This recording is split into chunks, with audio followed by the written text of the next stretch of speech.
It's 5 o'clock on a Wednesday and it's time for Craig and Ryland Magic Review Show. I'm Craig. I'm Ryland. Welcome back to another review show right here on Magic TV. And we are in an Airbnb, aren't we, right? Yes. Because we're over in Wales, in Llandudno. Magic Ryland.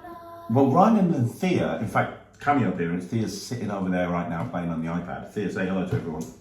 Hello. There she is. That's her hand. There she is. There you go. So Thea and Ryland were performing in the Magic Bar Live last night. To a sold-out audience, and as part of Magic and Mischief, and you killed it. Yes. It was an amazing show, absolutely amazing show. You had Russ Brown in the audience, and Macaulay, and Emma, and Harry, and Tom. They did an amazing job in the first half, but yeah. Anyway, we're over in Llandudno, and we're not going to have time to film a review show this week, so we'll bang one out quickly now, the day after the show. But 4 new tricks, 4 brand new tricks that me and Ryland are going to look at, and They're very good. some of them are very, very good. And we're going to start off right now with a brand new trick from TCC. Okay, right, just before we start, Yes. do you want to give everyone an update on your finger? Because people have been asking. A short bandage now. Smaller bandage, which is how he could do the show. This was the first show back after the injury, wasn't it? Yeah. And he can't do sleight of hand at the moment. Not that he can do much anyway. I just thought that was funny, but the show went fine. Yeah. So thanks everyone that asked. But the first trick we're going to look at does require a bit of sleight of hand. This is Space Cube from TCC, which is a new cube project. Now, one of your favourite cube routines of all time is that cube routine that TCC brought out a while ago. What's it called? The one where you've got 3 different cubes. I forgot what it's called now, but yeah, that one. You do that all the time, don't you? Yeah. What's it called? It's got 3. Time cube. Time cube. Time That's cube. the one. Yeah, really great trick. Well, you know, this is another cube project from TCC, and it's kind of interesting. The main routine is a bit of a match-up and a solve with 2 cubes. We'll have a look at a performance of it first of all from Ryland. So this is a performance of the main routine, and then we'll get Rye to talk about exactly what he thinks. Yeah. Now I've got a couple of things here, so we'll start off with this cube. Now what I want you to do is I want you to take that cube and just give it a little mix up. Okay. So it's all completely mixed up. One-handed, like a boss. Very good.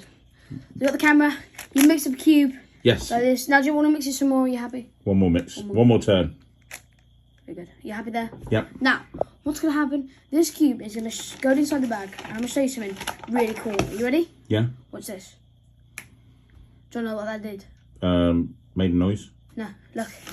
That actually solved the cube. Isn't that cool? It literally solved the cube. Not really. What do you mean? Well, I mean, show me the bag. See the bag? Yeah, look, you can see the bag. What? You see the bag? No. I want to see inside the bag. Which is, you caught me. You're right. There's another cube. See, I told you. You Yeah, cheated. you're right. Tell you what, would you like to see something else then? Yes. Okay, look, I've got another bag. Let me expand this bag out. Like this. Right. There. Right, Okay. so got 2 bags now. One bag here, one bag here. Okay. So we'll try it a bit differently, okay? Okay. Look, whatever goes inside of this bag comes out of that bag. You ready? Watch. So this one goes in, comes out of here. Well, Isn't that cool? that's pretty kind of cool, cool, isn't it? yeah. Thing is, I cheated again. I thought you might have done. Yeah, it's the same cube. But look, you mixed this cube up, didn't you? Yes. Yeah. Have a look at this. Side number 1, matches. Side number 2, matches. Side number 3, matches. Side number 4, matches. Side number 5, matches. And side number 6, matches. Wow, that's pretty cool. That's dropping it now. That's pretty cool, isn't it? Yeah. That's pretty cool. But do you want to see something? Yeah. Do you want to see something even better? Look. Right. You put this cube inside of here. Yeah? Okay, yeah. Like that. Now, whatever happens inside of this one also happens in this one. Okay. So, for example, if I take the cube and shook it up like this, and you can see that it actually, I can't really do this with a messed up finger, but you can see it actually solves. That did solve, It did yes. solve. It took a while. It was the slowest quick solve I've ever seen in my life, but it solved. It did solve. It solved. But like I said, whatever happens to this one, I drop it in like this. Happens to that one. you can see What? we end up with 1, 2, 3 solved cubes and 2 empty bags. So I don't do as much cube magic as you. I have a set routine that I do when I'm performing on stage. And close up. Well, no, close-up I tend to do a lot, but it normally involves the Cube 52 deck. However... And the clear cube. And the clear cube. You, however, you have an eclectic range of cube magic that you do. You do an awful lot of cube magic. From the untrained eye, which is me... Oh, the lights are flickering. From the untrained eye... To my room, From the untrained eye, this feels a little bit like that new Henry Harriot's cube.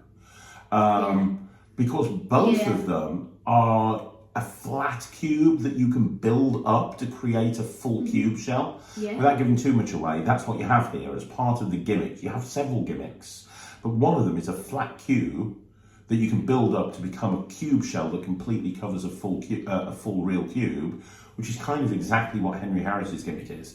But I know you get an awful lot more with this. Do you want to talk through what you get and what you think of the... Yeah, basically you get 2 unstickered shells, so you got to stick them into like a solid position.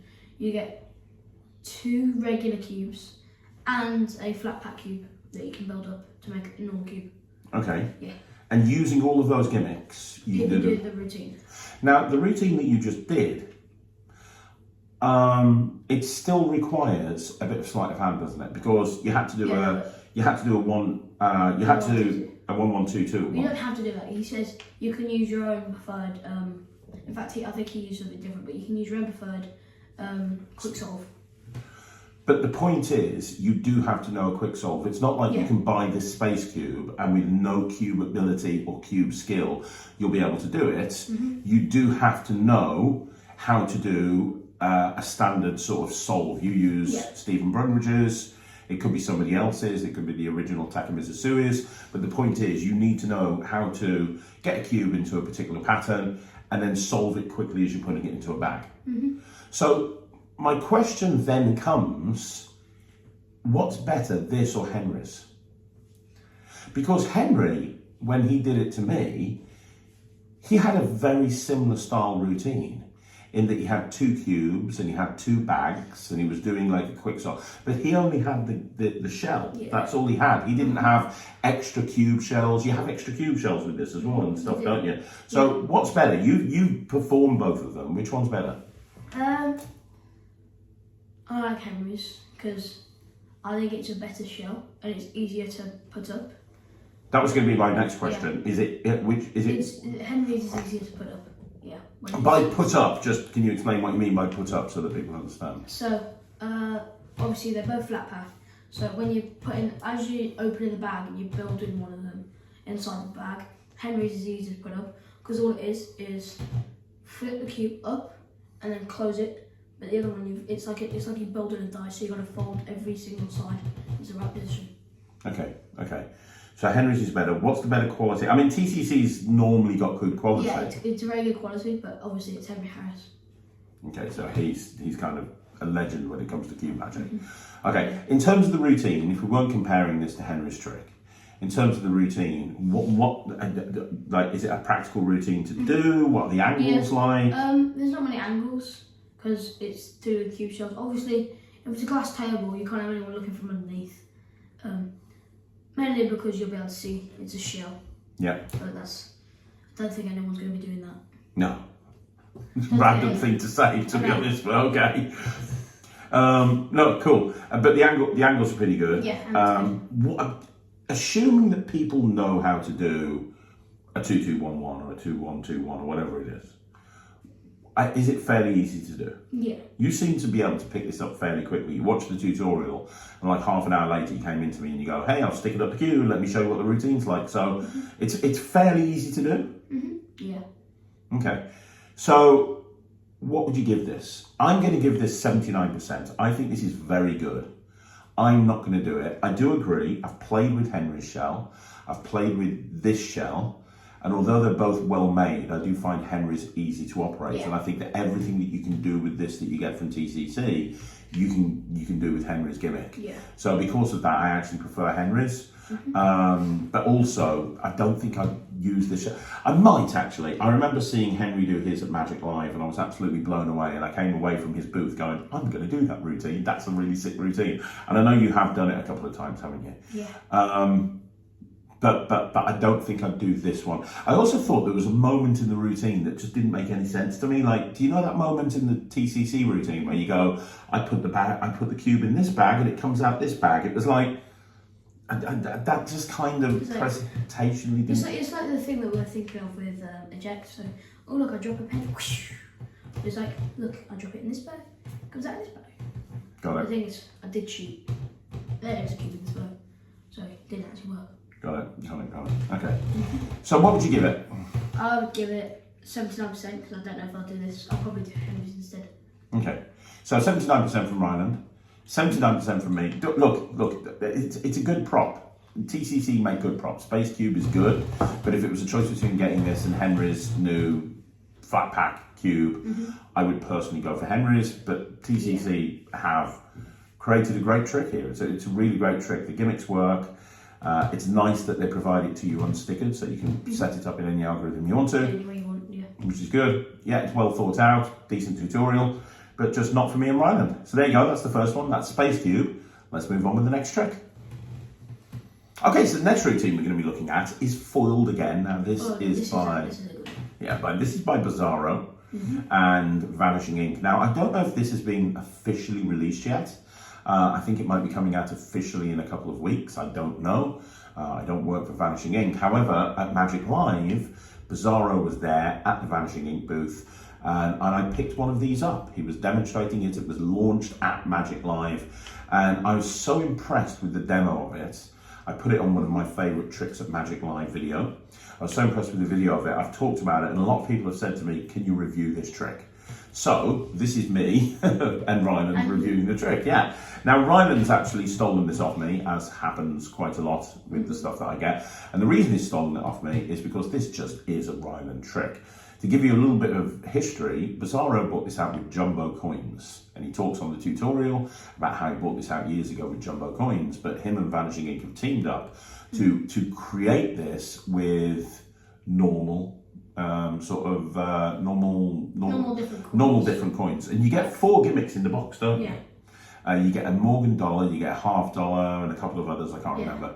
But you get a quarter is one of them, isn't it? A quarter, yeah. There's another one as well. But you get 4. You get 4 gimmicks. Let's have a look at a performance of this first of all, actually, and it make it easier to talk about. So, could you just hit yourself? So this is a performance of Foiled Again by Bizarro by Ryland. Let's have a look. There's a secret about Morgan dollars that not many people know, because they're not actually made out of solid metal. Because you see, what you can do is you can just peel the metal off. What? And it's chocolate. It's pretty cool. The thing is, it's easy to make metal because all you got to do is just seal it up, so you could never know that it was ever open. A little bit of crease there. You can see a little bit, but if you just snap your fingers, you'll forget that it was ever chocolate. What? So Ryan, talk to me. What did you think? I think it's really good. I really like this. I think the idea is really good. It is. Like you peel it and it's chocolate, and then I used to do seal something. it up. I used to do something like this years ago. Michael and Mai put on the Easy to Master Coin Magic VHS tape. That's how old it is. You're very older, so. I am very old. He put on a routine by Paul Harris called Chocolate Coin, which was a similar thing, but the gimmick where you peel back and you see a bit of chocolate and then you seal it up, but the gimmick was nowhere near as good as this. The cool thing about this, I think, is the gimmick, because you can literally just take the coin, and as you take it into this hand, the gimmick's loaded on, but they can't tell. And then you can literally just peel back and you can show the chocolate inside, like you saw in the performance just, and then seal it up and immediately give it them. It's really strong, you know, it's the sort of thing that Paul Harris would describe as a moment of strength. If you got like a brand new coin, I really like the moment where it's like, oh look, it's chocolate, and I bought this at like, I don't know, Poundland, and then you just go, look, I'm gonna seal it back up, bonk, and just drop it on the table, bonk. Yeah, it's great. It's really, really good. It's easy to do. Would you say it's easy to? I think it's easy. Yeah, and it's one of those things. Look, this is not a feature trick. This is the sort of thing that you would do as an everyday carry, or if you're a pro, this is something like as you're doing a coin routine, you'd take one of the coins and you'd peel it back and show it's chocolate and then give it back again. This is like a quick moment that just like, you know, I think it's really important that when you're performing, you have as many moments like this as possible. If you're a magician, you should be able to do the impossible. And if you're a social performer or a hobbyist, this is great. You can have this in your pocket, you can borrow a coin, and you're good to go. My question is, two questions. One, do you think it's easy? We talked about that. The angle's pretty good? Yeah, I think the angle's pretty good. Yeah, so do I. As long as you're not like looking at it from behind. Quality of the gimmick. So it's pretty good, to be honest. Yeah, I think it'll last a long time. It was nice. I mean, obviously you might need to get more some foil. foil. Yeah. But they talk about that. They talk about how you can replace the foil on the gimmick, which is not a problem. Yeah, but The it's gimmick, very easy. All you as gotta long as you do- don't trash it, I think. Yeah, all you gotta do, just grab a piece of foil, put it over the bottom and over the top, and just cut it, and then you'll be able to just fiddle with it however you want, just make it perfect. Sick. Like, it's really easy. Yeah. Sick. Yeah, I mean, it's really good. It's great. And Yeah. it wasn't very expensive at Magic Live.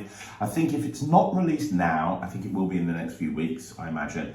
And I can see a lot of people doing this. I really can. This is the sort of thing that I imagine the Jerks, I don't know if you've not read the Jerks, but this is the sort of thing that I imagine the Jerks would actually come up with a really cool presentation for. I love it. I'm definitely going to do this. I've got a place where I can do this with Morgan dollars in my coin routine that I do walk around a lot, and I can see this fitting perfectly. Yeah. Which is why I'm giving this 95%. What about you? I'm gonna give this 95% as well. 95% from Ryland, 95% from me. Did you like it, Thea? Yeah. Yeah, there you go. She liked it. Let's move on to the next trick. So next up, we have the Seer Pendant by JT Magic, and I will tell you right now, I think this is pants. It is, but No, you said you quite liked it. I just don't like this at all. You want to just like... it's from the Blackpool Magic 2020. It doesn't matter. Alan's Fair that enough. good. No, It's I very don't know. important. Yes, Alan can wait. This is more important. Very important. It is very important. So... You're in the magic triangle. I know. So this is... you said you liked this. I think the reason you don't like it is because you've got very bad vision. I have got very bad vision. You're very bad at aiming the torch through the hole. I can't make it work. I think that's the main reason. But I can't- if you tell them, look through here and move it around your eye a bit, I think they will be able to see it. Well, what it is basically, it's a little pendant that you can wear around Yeah. your neck. But, yeah. And on one side it's engraved prediction. And there's a little glass hole. When you look through the hole, you can see the King of Hearts. Apparently, I can't see a King of Hearts. He can, Thea can, Mum can. Sarah can, I can't. All I I see think is... that's the main reason you don't like it. Think. I'll tell you why I don't like it in a minute. You know that trick where you look through the pendant and it was and you could see it and it looked like A King of Hearts. a King of Hearts? Yeah. Did you like that? Yeah. Shut up, she doesn't know what she's talking about. Right. She does. Yeah, we do actually. But if you don't want to look through and see it through the little thing, you can project the torch onto it and it'll go onto a wall, won't it? In Yeah, fact, so we've got a you could- performance of you Yeah, doing if you that. just go, you can put your torch through and it says King of Hearts on the wall. Let me show you a performance of Ryland doing this. We're gonna teleport back home now. Ready? Watch this. Alright, so I've got my dad behind the camera and I have a deck of cards. So, Dad, what I want you to do is just say stop. Oh, where you want? Stop. There? Yeah, Okay. Have a look at that card. I've got it. That's Are your they, card, okay. are they all different? Yeah, well, yes, they're all different, as you can see here. I don't trust All you. these cards are completely different, Okay. like that. So, now I'm going to show you something pretty cool, because you can see I've been wearing this the whole time. What is it? And it's a necklace, but you can see on there, it says prediction. Yeah. And it's a little like glass ball thing. And what you can do, you can look through it, but you won't be able to see it through the camera. So what I'll do is I'll shine my torch through it and just look on. Would it be easier if the light was off? Yes, it probably would be easier if the light's off. There you go. So look at this. You can see through there, and you can see that it really is I can't really see very well. Oh, hang on. King That of is... Hearts. There you go. That is the King of Hearts. It's the King of Hearts. You can see the corner there. You can see there. Yes. And you can see that it really is King of Hearts. Whoa! And we're back in the Airbnb. So look, yes, it goes up on a wall and it looks very, very nice, and you see King of Hearts. Honestly, Ryland, I'm going to ask you right now: is this better than if they supplied a pendant and that it didn't have a little hole in it, and instead I know what you're gonna say. it just had prediction on one side, and on the other side, engraved into it, it had King of Hearts, and it was just engraved King of Hearts into the other side, permanently engraved. What makes this better, other than the fact that it's a fun little thing that people can play with, and therefore it's got the toy factor, which every creator of magic is looking for. They're looking for that toy factor, because that's what magicians are. They're big kids playing with toys. I do like the fact that there is a hole with the king, But for a layperson, if you were performing this to a layperson, because you like your bling, don't you? You like your jewellery, and I can see yourself wearing this. I can see you wearing it, and you're at school, and someone's got a deck of cards, and you force the King of Hearts, and you go, look, torch, do, boom, yeah. But is that really as good as pulling out your necklace and showing it's got King of Hearts engraved on it, really? Because I don't think it is, personally. Yeah. I mean, you're right about the fact that it wouldn't make much difference, but it still is cool that you can look through it. Well, some people can look through it and still see it. Maybe that's why I don't like it, I don't know. Oh look, I'm coming back. You are? Yeah, it's back in the room. Look, it is what it is. I don't like it. I'm not going to do it. I can't see it. I've got no faith in it. I can't make the stupid little torch thing work. My eyes are terrible. I can't see through it. And if I'm going to reveal a forced King of Hearts, I've got approximately 7,367,923 better ways of doing it. But apparently, Thea likes it and Ryland likes it. What are you giving it, Ryland? I think I'll wear this, probably like 95%. Of course, you can't help it. Anybody who wants to release any sort of jewellery type thing that has a wearable thing on it, you're going to sell one to Ryland. Ryland will just buy it. It doesn't matter what it is. It makes no difference. If it does a magic trick and you can wear it, he's going to buy it. He's obsessed with wearable magic. Am I wrong? No. No. Oh, look, I'm taller than you. No, you're not. Sit down. Maybe one day. It's because I'm on pillows, so I can go like this and then I'm even taller. Sure. Whoa. I'm giving it 50%. What are you giving it? If I come to you, I'm giving it 50%. What are you giving it? I already said. No, you didn't. Yeah, I did. No, you didn't. Yeah, I did. What? I bet Michael could put it up. Oh, you said 90%, I think. I don't know. didn't. What did you say? Michael could put it up. In other words, you've forgotten what you said, so you just... No, I did. I said 95, but Michael could. Michael can put it up. Okay. 95. Thea, what did you give it? I don't know. Did What I? percentage out of 100? I don't know. It's the King Heart one, so if I you know like which it, you one go high. I know which one it is. I like it, but I don't know to. And that's why she See, doesn't do the this reviews. is why she's not on the review show. She's too busy playing a computer game. But I want to one day. She wants... She's drawing the Xbox symbol. No, no. Could we just get on with it? She's literally drawing the Xbox symbol. Yeah. She's saying this is not. Look, it's whatever he gave it, 95%. I'm giving it 50%. Look, it's a cool little revelation. I just think it's not worth it. But if you like the idea of doing what you just saw Ryland do, then buy it. But we're going to go on to the final review. Okay, so the final review today we've got is from Paul Richards, and it is Shanghai Coins. Now, this is another one I picked up at Magic Live. Paul Richards, typically, the only way you can get Paul Richards products is directly from him. And a lot of the time, the only time you can actually get them from him is if you see him exhibiting at a magic convention. They're not going to go into Murphy's, you're not going to get them from your favourite magic dealer. I don't even know if you can get them from Paul Richards' website. I'm not too sure. That's a thing you'll have to check into. But his items are very exclusive, which is why you don't see everyone doing them. And I went over to his booth at Magic Live after everybody had told me to go check out this trick. And I went and checked it out, and I picked it up immediately. It's called Shanghai Coins. It is an extension of the Johnny Wong Super Triple Coin. It was actually made by Johnny Wong for Paul Richards to his exact specifications. and it is a version of the Super Triple coin, but with a lot of kind of upgrades and other stuff going on in it. It comes with a tutorial that's about an hour long, with Paul going through every single aspect of the trick and every single aspect of how the gimmick works. And I'm telling you now, as somebody who's worked with the split coin for years, as somebody who's got projects out on the split coin, I can tell you this is exceptional. I absolutely love this. Now, he's got $half-dollar versions and dollar versions and so on and so forth. I picked up a Morgan dollar version. And there's several different routines. Let's show you one of the routines now, which is kind of like a really cool opening thing where you make a coin appear and disappear and penetrate through the hand and change, and have a look at this. Right, there's certain things, if you're going to be a coin magician, you have to learn, okay? The first thing you have to do is you have to learn how to make a coin appear. Let me show you. I've got 2 hands, 8 fingers, 2 thumbs, 10 fingernails, 10 knuckles, no sleeves, and a piece of nothing. You got tattoo sleeves. Tattoo sleeves. But I've got a piece of nothing.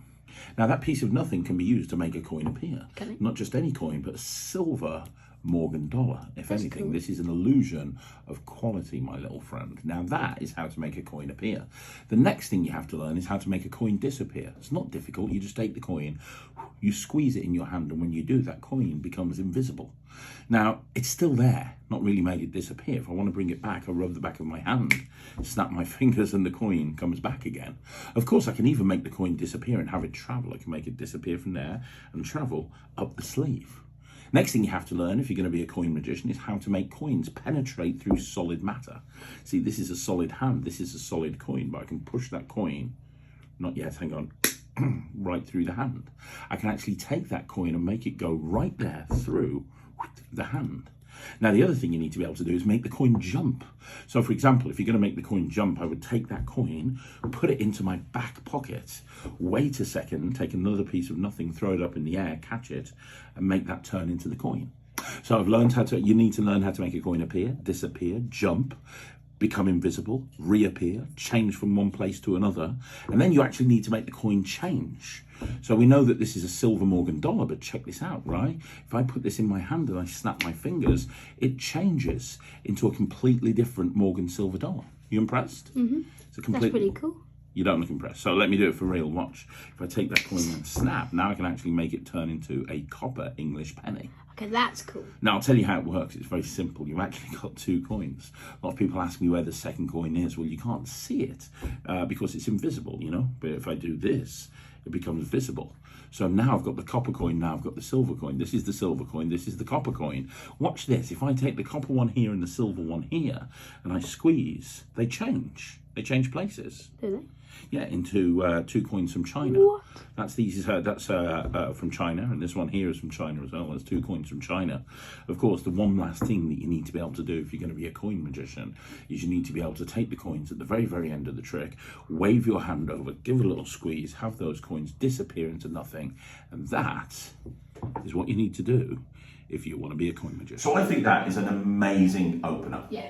An absolutely amazing opener. Like, this would blow minds as far as I'm concerned. Oh, Ryan, please don't. I nearly knocked him out. This would blow minds as far as I'm concerned. Now, look, it's a split coin. It requires management of angles, and it also requires ability with a coin. You're not going to buy this and immediately do it if you've got no skill with coins. You will need to learn coin magic first of all. You'll need to learn how to do finger palm. What's nice is most of the routines that Paul teaches do not use classic palm at all. Most of them work from finger palm. I think there's one where he works from thumb palm. Even when he's actually working from classic palm, he actually points out various different ways of doing it without classic palm. So it's not like the tricks aren't accessible. They are accessible. If you've never done coin magic before, you will be able to do it, and the quality of Paul's teaching is great, so you're going to be able to do it fairly well and fairly quickly, but it is something that you're going to have to kind of invest some time in. It's not one of those tricks where you just buy it and within 5 minutes you're outperforming it, like the Seer Pendant, for example. This is something that you're going to need to put a little bit of time in, and luckily Paul is an incredible teacher of magic, so that's not a problem. Yeah.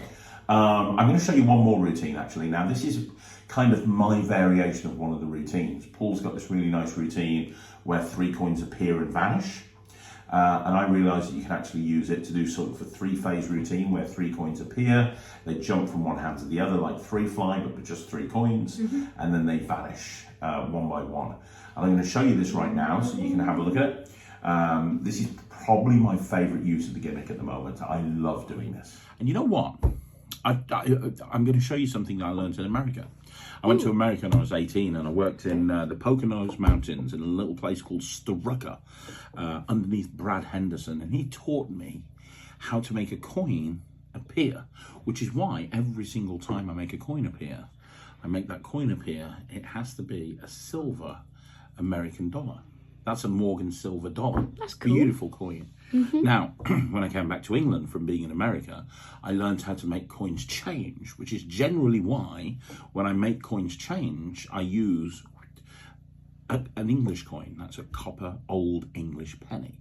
Ooh. That's a really big coin. That's 2 coins. Now, I actually learned how to make coins disappear. I didn't think pennies were that big. Yeah, I made that. They were in the old days. Oh. Now I learned to make coins disappear in China, which is why when normally you see me making a coin disappear, it's going to be using a Chinese coin. So I learned to make coins disappear in China. I learned to make coins change in England, and I learned to make coins appear in America.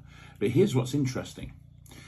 I learnt myself how to make coins jump from one place to another, up the sleeve, across the chest, down the other sleeve, into the hand. Watch those 3 coins, because if I squeeze, I can actually make one of them jump over here. This is the silver coin. Now, if I want to, if I shake this coin up and down, it acts as a magnet, kind of like just a little mini magnet, but that magnet will allow me to make the copper coin to jump over here as well. And the last one is the Chinese coin. That's pretty cool. I just do this, and I do this. Oh, that's cool. And the Chinese coin jumps as well. That's 1, 2, 3. That's cool. Of course, like I said, at the end you need to get rid of them, and that's what I learned in China. I'll take the first coin, I'll make it disappear, gone, never to be seen again. I'll take the second coin and I'll make that one disappear, gone, never to be seen again. Yeah, the final one there. Well, the last one I just have to wave my hand over, What? tug on my little sleeve up there, give a little squeeze, the final coin disappears, and Ryland, that is a trick with 3 coins from 3 different countries. Like, that routine for me is incredible. I don't see how you could do that with sleight of hand. Is it possible? Yes. Would it be incredibly difficult? Yes. And that routine is actually really easy to do as well. Now, as well as the Shanghai coin, you get extra stickers, because sometimes you're going to need stickers to be able to do, there's stickers on the coins, and you might need to replace them over time, so it gives you extras for that. But the other thing that you get is you get another gimmick. And this gimmick I've never seen before. It's thrown in with the project for free. I didn't use it in any of those performances, but as long as you're wearing a shirt or a jacket like this with a sort of a t-shirt or a shirt underneath, it's going to allow you to do a complete vanish of a coin right in front of the hands of the spectators. And it's something that you have to set up ahead of time, so you can't just do it on the fly. You need to take this gimmick and set it up ahead of time. So if you know that if you were going to a gig, for example, and you wanted to do this, you'd set it up before you got to the gig. If you're wanting to go out with friends and you thought you might want to do this, you'd set it up before you went out. It's not something you can do impromptu. But what this gimmick allows you to do is, with the final coin of any of the routines that Paul uses, you can literally just put it into that hand and then show that the coin's gone. And I don't really want to go into how this gimmick works, because I don't think that would be fair on Paul, but he could have sold this gimmick as a separate item himself and made a lot of money from it, because the idea is brilliant. It reminds me a little bit of a Top It, but it's not. It reminds me, it's perfect. It's perfect for coin magic. It's going to allow you to vanish in a complete vanish kind of way, and also reproduce a coin right in front of the hands of the spectators. And that's why I love this so much. It's very quiet for this part, because I didn't see the tutorial. I've just seen the trick. Yeah, I showed you the tricks and I showed you the gimmick. Yeah. You're talking a lot about it. I showed you the trick, I showed you the tricks, and I also walked through how the gimmick works. So you understand how the gimmick works. Every question I was thinking of, you've now answered, so there's nothing much I can say. No problem. I totally get that. I'm really passionate about this, because you know how much I love coin magic, and especially split coins and gimmick coins and so on and so forth. But I wanted people to be aware that this really cool gimmick is included in the price size of the thing. And with every routine, Paul is going to show you how to use that gimmick to end clean, or if you don't want to, you can use sleight of hand like I did in the previous 2 performances. Either way, this is incredible. I'm playing with this all of the time and I'm coming up with new routines with it. It's absolutely brilliant. If you're a coin worker, this is worth its weight in gold. Beg, borrow, steal a copy. Go and see Paul Richards. If you see a convention and you see Paul Richards there, go over and ask to see Shanghai Coins. Tell him Craig sent you. And if you're not going to any conventions anytime soon, reach out to Paul and see if he can get you one. This is amazing. I'm going to give this 120%. What are you giving it? I'm going to give it 95%. 95%? There you go. You would do this. I can see yourself doing this. 95% from Ryland, 120% from me. This trick is amazing. Go buy it. There you go. And that's the 4th routine. That's another shot in the bag. There's another shot in the bag. There's another shot in the bag. Ow. Be careful, right? I don't want to go on this table, you know, dodgy little bit of Airbnb. That's why That I was like tapping it like this. That is another... It's a very wiggly camera. Please don't. No, don't. It's going to annoy them. That is another review show in the bag. Now, please don't forget, if you want to see more videos like this, like the video, subscribe to the channel, leave a comment down below. Don't forget to follow Ryland on his socials. Ryland the Kid Magician on Facebook, YouTube and Instagram. And also, don't forget to join the Netrix. It's my online streaming platform for magicians. You can access it by going to thenetrix.com. We'll be back next Wednesday with another review show. I'll be back with another video soon. Thank you so much for watching. Say bye, Ryan. Bye. Thea, do you want to come say bye? Bye. This is Thea. This is bye. There you go. Bye. We'll see you again. Take care. Hello, baby. Hey! This is my life right now. We'll see you again soon. Bye, everyone. Bye!